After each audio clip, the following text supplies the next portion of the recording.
चार मन स्थितियां और समाधि। वेदांत मत में संसार स्वप्नवत है। स्वप्न की चार ही अवस्था है। स्वप्न अवस्था से ही ये चार ही प्रकार के स्वप्न देखे जाते हैं। प्रकारांतर की कल्पना का अंतर्भाव इन्हीं चारों में हो जाता है। स्वप्न की ये दशाएं और इनका क्रम इस प्रकार है।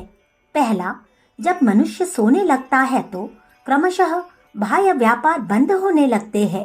पहले दूरस्थ व्यापार से मन उपरत होता जाता है, फिर आसपास के मकान आदि अन्य वस्तुओं से। पश्चात शरीर का ज्ञान भी नहीं रहता और आत्मा सहसा एक दूसरे संसार में पहुंच जाता है।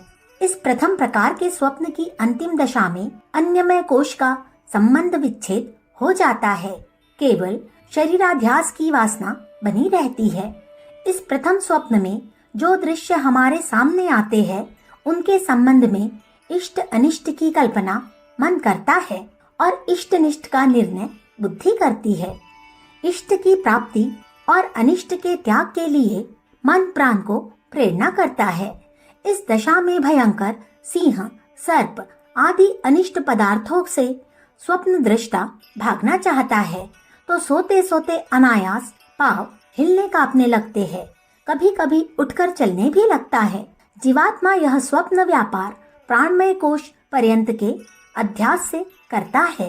यद्यपि इस अवस्था में प्रधान व्यापार प्राणमय कोश का ही रहता है, पर इसके अगले तीन कोशों यानी मनोमय, विज्ञानमय और आनंदमय के व्यापार का संबंध भी रहता है, क्योंकि ये तीनों कोश सूक्ष्मता के तारतम्य से परस्पर संबंध है।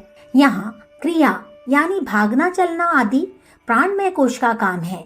कल्पना यानी यह इष्ट है या अनिष्ट इत्यादि मनोमय कोश का। बुद्धित्व यानी निर्णय विज्ञानमय कोश का है और इष्ट में आनंद प्रतीत करना आनंदमय कोश का कार्य है।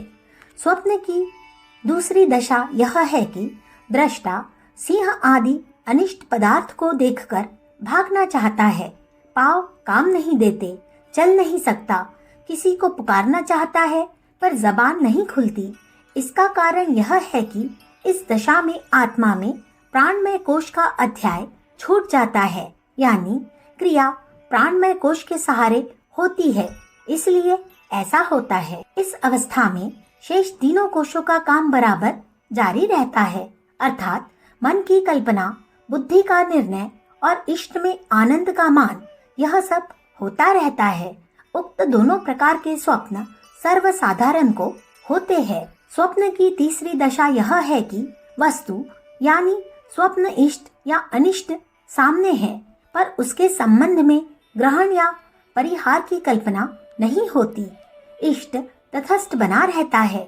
यह विज्ञानमय कोश का काम है। इसमें वस्तु का बोध मात्र होता है और यह स्वप्न प्रायः सत्य ही होता है। इसी स्थिति की उत्कृष्ट दशा का नाम योग में ऋतंभरा प्रज्ञा है। इसी प्रज्ञा के द्वारा वेदादि शास्त्रों का यथार्थ ज्ञान होता है।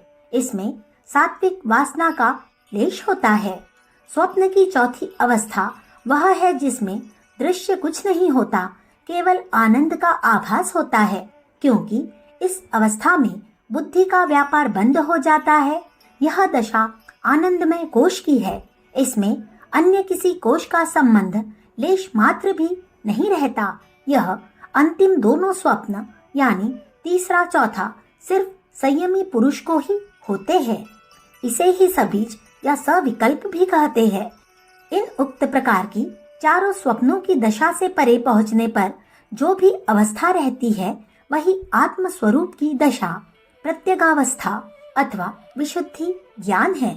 समाधि से परे जो अवस्था है वह ब्राह्मीभूत अन्नत है। उसमें पहुंचने पर आत्मा पर ब्रह्म परमात्मा में विलीन होकर स्वयं सच्चित और आनंद स्वरूप हो जाता है।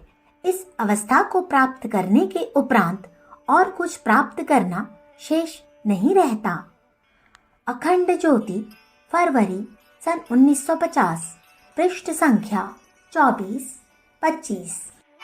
हमारे YouTube चैनल विचार क्रांति दूत अखंड ज्योति पत्रिका को सब्सक्राइब करें एवं अगली वीडियोस प्राप्त करने के लिए बेल आइकन दबाएं। धन्यवाद।